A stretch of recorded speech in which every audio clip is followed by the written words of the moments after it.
पंकज रावत जी, गुरुजी मेरा प्रश्न यह है कि ब्राह्मण और पंडित में क्या अंतर है। ब्राह्मण एक जाति है और पंडित वो है जो जो ज्ञानवान होता है उसे पंडित कहते हैं। तो ज्ञानवान कोई भी हो सकता है, तो पंडित कोई भी हो सकता है। ज्ञान वाले को पंडित बोलते हैं, पंडित है मतलब ज्ञानी है। ब्राह्मण एक जात है, समाज है कि भाई ये ब्राह्मण है, ब्राह्मण कुल से है। तो ब्राह्मण और पंडित में ये अंतर है कि पंडित तो कोई भी हो सकता। आप भी पंडित विद्वान हो जाइए तो आपको कहा जाएगा बड़ा पंडित है, विद्वान है। पर ब्राह्मण तो कुल से है, मतलब खानदानी, जिसे आज की भाषा में जाति कहते हैं। और गुरुजी मेरा कोई ब्राह्मण और पंडित मांस और शराब का सेवन करते हो तो क्या ब्राह्मण या पंडित कहलाएगा।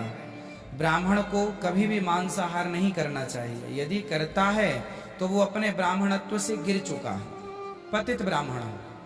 यदि कोई ब्राह्मण मांस खाता है और कोई ब्राह्मण शराब पीता है तो वो ब्राह्मण तो है पर पतित ब्राह्मण है, अपने धर्म से पतित हो चुका है। जैसे क्षत्रिय कोई शराब पीने लग जाए, मांस खाने लग जाए तो क्षत्रिय तो है पर पतित क्षत्रिय, पतित हो गया, अपने धर्म से क्या हो गया, पतित हो गया, पतन हो गया उसका।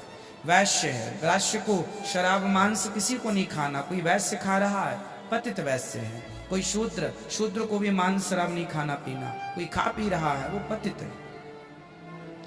महेंद्र कुमार जी, भगवान की भक्ति कैसी करनी चाहिए। भगवान की सेवा, अपने माँ बाप की सेवा, अपने कर्तव्यों का ईमानदारी से निर्वहन जो कर रहे हैं भगवान कर रहे हैं, इस भाव को फॉलो करना ही भक्ति कहलाती है। ठीक है जी, आप कुछ कहना, आपको आ रहे हैं, हम अभी आ रहे हैं। सीमा ठाकुर जी, राधे राधे गुरु जी, मेरी शादी को 3 साल हो गए हैं। मेरे पति मुझे बहुत मारते पीटते हैं। आपने कहा था कि अपराध को सहन करने वाला भी अपराधी होता है, तो क्या करूं गुरु जी। पति के सामने हमारी नहीं चलती, क्या करूं। देखो, आप अपने पति को कैसे भी करके यदि सत्संग से जोड़ दें, कथाओं से जोड़ दें तो बहुत अच्छा हो जाएगा। वरना अपने पति को आप ही समझाइए कि वो आपके साथ अपराध ना करें, है ना। कोई जिनकी बात वो मानते हैं आप उनसे कहें ताकि वो समझाएं, समझाया ही जा सकता है। कृष्णा पांडे जी, गुरुजी मेरा प्रश्न यह है कि जब हम वृंदावन से घर वापस आते हैं तो हमारा मन क्यों नहीं लगता। अरे भाई, मन ऐसे ही नहीं लगता कि रबड़ी खाने के बाद गुड़ किसे अच्छा लगेगा। वृंदावन का स्वाद रबड़ी की तरह है, संसार का स्वाद गुड़ की तरह है, तो रबड़ी के बाद गुड़ किसे अच्छा लगता है। वृंदावन का आनंद सबसे अलग है। मोहन कुमार जी, गुरुजी मेरा प्रश्न यह है कि विद्यार्थी का मन पढ़ाई में कैसे लगाएं। लगाना पड़ेगा बेटा, ना लगे तो भी लगाओ, कोशिश करो, कोशिश करने से होगा। राधिका यादव जी, गुरुजी मेरा प्रश्न यह है कि भगवान शंकर जी को बाघ की खाल में क्यों बैठा हुआ देखा जाता है।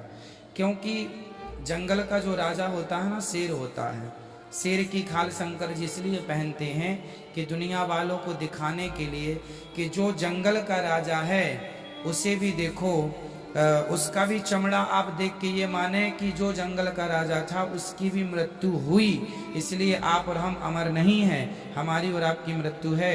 शंकर जी की खाल को देखकर जो लपेटे हैं उसको देख के आप ये याद करें कि आपको भी एक दिन, भले आप राजा हैं, अपने क्षेत्र के मुखिया हैं, पर मरना तो पड़ेगा, इसलिए वो खाल लपेटते हैं। ऋषि तिवारी जी का प्रश्न है कि मैं अपने घर में भगवान लड्डू गोपाल जी की सेवा करता हूं और भगवान जी को अपने संतान के रूप में देखते हैं, तो मुझे मेरे पति को बोलते हैं कि अपने ठाकुर जी को अपने पास लेकर अपने साथ सुलाया करो, तो क्या करना चाहिए। नहीं, भगवान की जो पूजा है, मंदिर है, जहाँ स्थान है वहीं उनको सुलाओ, वहीं उनको उठाओ, उन्हीं की सेवा वहीं। अपने साथ बिस्तर में भगवान को सुलाना ठीक नहीं है। ये भगवान और भक्त की मर्यादा बनी रहे, उसका भी आपको और हमें ख्याल रखना चाहिए। भक्ति अच्छी चीज है पर भक्ति में भी एक मर्यादा है ना। माँ बेटे अच्छे होते हैं पर माँ बेटे के बीच में भी एक मर्यादा होती है ना, उसी प्रकार भक्त भगवान के बीच में भी एक मर्यादा बनी रहे।